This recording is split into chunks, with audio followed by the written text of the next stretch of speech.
আসসালামু আলাইকুম ওয়া রাহমাতুল্লাহি ওয়া বারাকাতুহু নাহমাদুহু ওয়া নুসাল্লি আলা রাসূলিহিল কারীম আম্মা বা'দ। আলহামদুলিল্লাহ সুম্মা আলহামদুলিল্লাহ। দেশ এবং প্রবাস থেকে যারা এই মুহূর্তে আমাদের সঙ্গে যুক্ত আছেন সকলকে আন্তরিক শুভেচ্ছা ও অভিনন্দন জানিয়ে শুরু করছি আজকের আলোচনা। ধারাবাহিক আলোচনা চলছিল। গত কয়েকদিন পূর্বে একটি টকশো অনুষ্ঠানে সাংবাদিক ইলিয়াস ভাই কওমি মাদ্রাসার শিক্ষা ব্যবস্থা এবং ওলামা ইকরামের উপর কিছু প্রশ্ন মিথ্যাচার করেছিলেন, কিছু প্রশ্ন উত্থাপন করেছিলেন। সেই প্রশ্নগুলোর জবাব সম্পর্কে আমাদের আলোচনা চলছে। তো ভাইয়ের একটি বড় প্রশ্ন ছিল, কওমি মাদ্রাসার ওলামা ইকরাম বিশেষ করে 4 কাজে এক্সপার্ট। 1 নম্বর কাজ হলো মিলাদ পড়ানোতে তারা এক্সপার্ট। দ্বিতীয় কাজ হলো বিবাহ শাদী পড়ানো। তৃতীয় কাজ হলো মুসলমানের দোয়া অনুষ্ঠানে। আর চতুর্থ কাজ হলো জানাজা। এছাড়া তারা অন্য কোনো কাজের অভিজ্ঞতা রাখে না। এই হচ্ছে ভাইয়ের প্রশ্ন। ভাই এই ব্যাপারে একটি যুক্তি দাঁড় করিয়েছিলেন যে আসলে যুক্তি হচ্ছে আমাদেরকে কোথাও ডাকা হয় না। একজন প্রকৌশলীকে একটা বিশ্ববিদ্যালয়ের দায়িত্ব দেওয়া হয়, একজন ইঞ্জিনিয়ারকে একটা সেক্টরের দায়িত্ব দেওয়া হয়, কিন্তু ওলামা ইকরামদেরকে কোথাও ডাকা হয় না। তার অর্থ হচ্ছে তারা শুধু এই 4 কাজে এক্সপার্ট, অন্য কোনো কাজে এক্সপার্ট নয়। আসলে ভাইয়ের এই চরম মিথ্যাচারের কারণে আমরা অত্যন্ত ব্যথিত।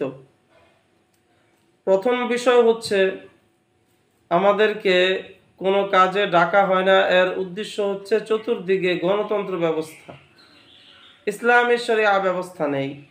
যদি বর্তমান সময়ে দেশে ইসলামী শরিয়া ব্যবস্থা বিদ্যমান থাকতো তাহলে অবশ্যই ওলামা ইকরামদেরকে বিভিন্ন কাজে তারা ব্যবহার করত।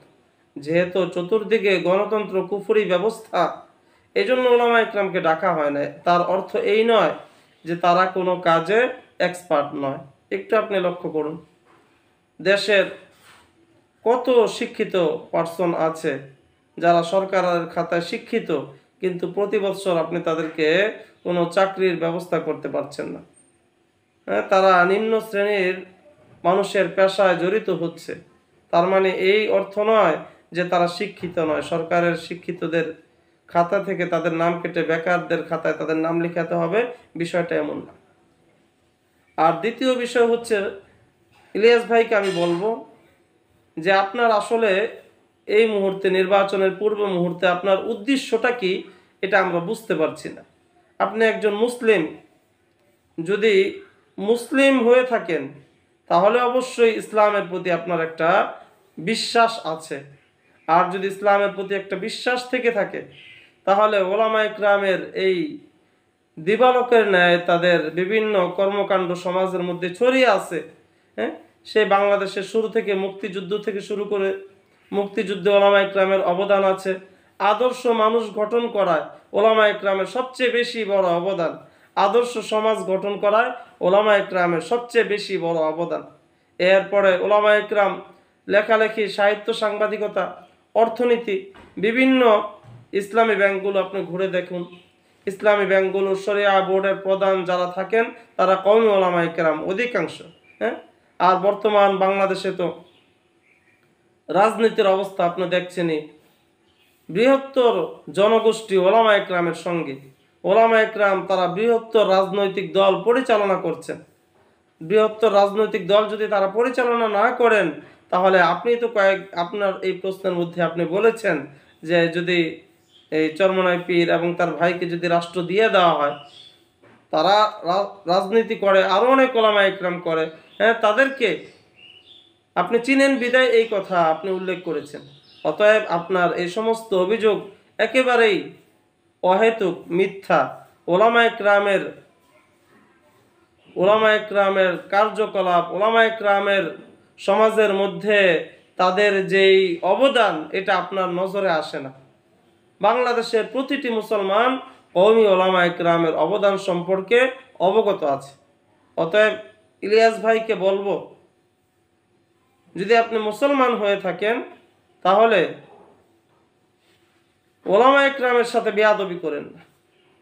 কারণ ওলামা ইকরামের সাথে বেয়াদবি এটা মানুষের ঈমানকে নষ্ট করে দেয়, ঈমানকে শেষ করে দেয়।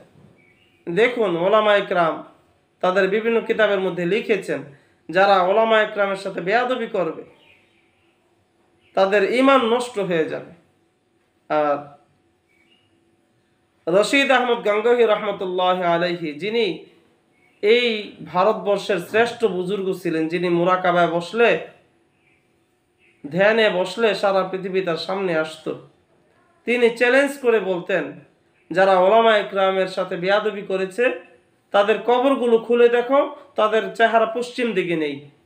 চ্যালেঞ্জ দিয়ে বললাম, অর্থাৎ তারা নামে যদিও মুসলমান ছিল, মুসলমানদের কবরে তাদের দাফন করা হয়েছে, কিন্তু তারা ইসলামের মধ্যে নেই, মুসলমান থেকে তারা খারেজ হয়ে গেছে, ইসলাম থেকে তারা বের হয়ে গেছে।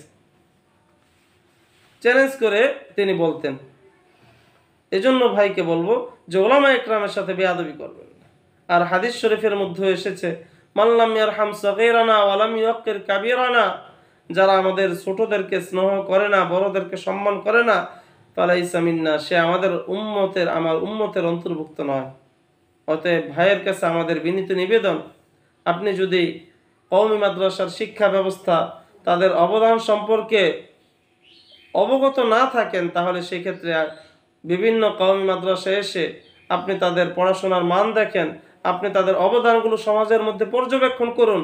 কিন্তু আপনার মতো একজন শিক্ষিত সমাজ এত বড় অজ্ঞতার পরিচয় দিলেন, যেটা আমরা কোনোদিন কল্পনা করতে পারিনি। এজন্য আপনার কাছে আমাদের বিনীত নিবেদন থাকবে, আপনি যদি আমাদের ব্যাপারে জানতে চান, তাহলে আমাদের দ্বীনি যে সমস্ত বড় প্রতিষ্ঠানগুলো আছে, দ্বীনি ইদারাগুলো আছে, এখানে আসুন, অবস্থান করুন, দেখুন কওমি ওলামা ইকরামদেরকে কি শিক্ষা দেওয়া হয় আর সমাজের মানুষের প্রতি তাদের কি অবদান আছে। আর যদি আপনি জাগ্রত হয়েও ঘুমন্ত ব্যক্তির ভান করেন, তাহলে আপনার জন্য পরিণাম এটাই যে আপনার ঈমান নিয়ে আশঙ্কা থাকবে, আপনি মুসলিম অবস্থায় মৃত্যুবরণ করতে পারবেন কিনা জানি না। তখন কাল কিয়ামতের ময়দানে এর ফলাফল বুঝে আসবে যে ওলামা ইকরামের সঙ্গে কেন আমি বেয়াদবি করেছিলাম। আল্লাহ তাআলা আমাদের সকলকে ওলামা ইকরামের সঙ্গে বেয়াদবি থেকে বিরত থাকার তৌফিক দান করুক। কওমি মাদ্রাসার শিক্ষা ব্যবস্থার ব্যাপারে অহেতুক প্রশ্ন, অহেতুক মিথ্যা সমালোচনা থেকে আমাদেরকে বিরত থাকার তৌফিক দান করুক। আর সমাজের রন্ধ্রে রন্ধ্রে প্রতিটি স্থানে কওমি মাদ্রাসার অবদান ছড়িয়ে আছে। আল্লাহ তাআলা এই সমস্ত বিষয়গুলো উপলব্ধি করার তৌফিক দান করুন। আসসালামু আলাইকুম ওয়া রাহমাতুল্লাহি ওয়া বারাকাতুহু।